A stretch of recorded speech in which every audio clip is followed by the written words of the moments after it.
جیسا کہ ابھی سہیل صاحب نے بھی آپ کو بتایا کہ آج 370 کی سنوائی ہو رہی ہے سپریم کورٹ میں، اور ہماری پارٹی بھی اس میں انٹروینر کی طرح سے مداخلت کر رہی ہے کیس میں. اور آپ جانتے ہیں کہ جو سپریم کورٹ ہے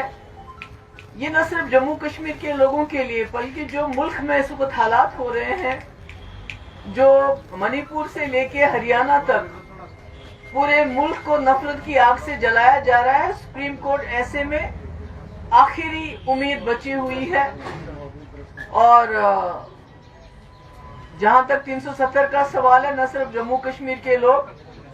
یا ملک کے لوگ بلکہ پوری دنیا کی نظریں اس وقت سپریم کورٹ پہ لگی ہوئی ہیں،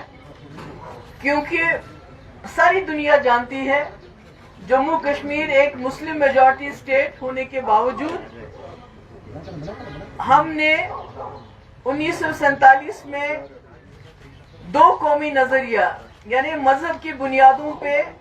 تقسیم ہونے سے انکار کیا اور ایک جمہوری سیکولر ہندوستان کے ساتھ ہاتھ ملایا، یہ سوچ کے کہ ہماری ایک خصوصیت ہے، we have a unique identity. اور جب پورے اس وقت کے ملک کی لیڈرشپ نے ہمیں یہ یقین دلایا کہ ہماری جو خصوصیت ہے، ہماری جو یونیک آئیڈینٹی ہے وہ ہندوستان کے اندر محفوظ رہے گی اور ہندوستان کے آئین کے اندر ہمیں گارنٹیز ملی، اور ہم نے اس ملک کے ساتھ ہاتھ ملایا. آج پوری دنیا کی نظریں اس پہ ہیں کہ جو سپریم کورٹ ہے اس ملک کا، جہاں پر انصاف کے فیصلے ہوتے ہیں، اور آج پورے ملک میں اگر آپ دیکھیے گا کہ جو اس ملک کی کانسٹیٹیوشن ہے جس کے مطابق ہندوستان چلتا تھا، مگر پچھلے کئی سالوں سے خاص کر 2018 کے پارلیمنٹ الیکشن کے بعد اس کانسٹیٹیوشن کو طاق پہ رکھ کے ایک پارٹی کے ایجنڈے کے مطابق یہ ملک چلایا جا رہا ہے. مجھے لگتا ہے سپریم کورٹ کے سامنے یہ بہت بڑا چیلنج ہے.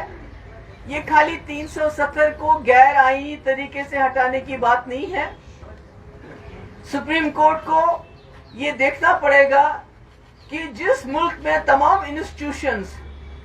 ختم کیے گئے ہوں، سپورٹ کیے گئے ہوں، وہاں اب ایک انسٹیٹیوشن بچا ہے جو اس ملک کی کانسٹیٹیوشن کو بچا سکتے ہیں. کیونکہ 370 بھی کہیں چائنا یا کسی ہمارے ہمسایہ ملک کے آئین کے مطابق نہیں ہے، بلکہ ہندوستان کے آئین کے مطابق ہے. ایک فیڈرل، ایک the most unique and beautiful part of the federal structure Jammu Kashmir کا جو رشتہ ملک کے ساتھ انڈر 370 جو تھا وہ تھا. پر اگر آج سپریم کورٹ کو یہ دیکھنا پڑے گا کہ اگر ان کو یہ ملک ہندوستان کے آئین کے مطابق چلنا چاہیے یا کسی پارٹی کے ایجنڈے کے مطابق چلنا چاہیے. تو اس میں سمجھتی ہوں کہ یہ آج کا دن جو ہے، ابھی تو بہت دن کیس چلے گا، اس میں ہمیں امید ہے، کیونکہ اگر آج سپریم کورٹ نے اس میں جموں کشمیر کے لوگوں کی وہ مصلحت، وہ فیصلہ، وہ قربانیاں یاد نہیں رکھی کہ جس کی وجہ سے جو دے کے جموں کشمیر ایک آزاد ہندوستان، جمہوری ہندوستان، ایک سیکولر ہندوستان کا حصہ بنا، اور صرف ایک پارٹی کے ایجنڈے کی تسکین کے لیے اس میں آگے جو ہے چلے، مجھے لگتا ہے وہ نہ صرف جموں کشمیر کے لیے بلکہ پورے ملک کے لیے خطرناک ہو سکتا ہے. کیونکہ آپ نے دیکھا جو بی جے پی کی جماعت ہے وہ نہ صرف اپنی بروٹ میجورٹی سے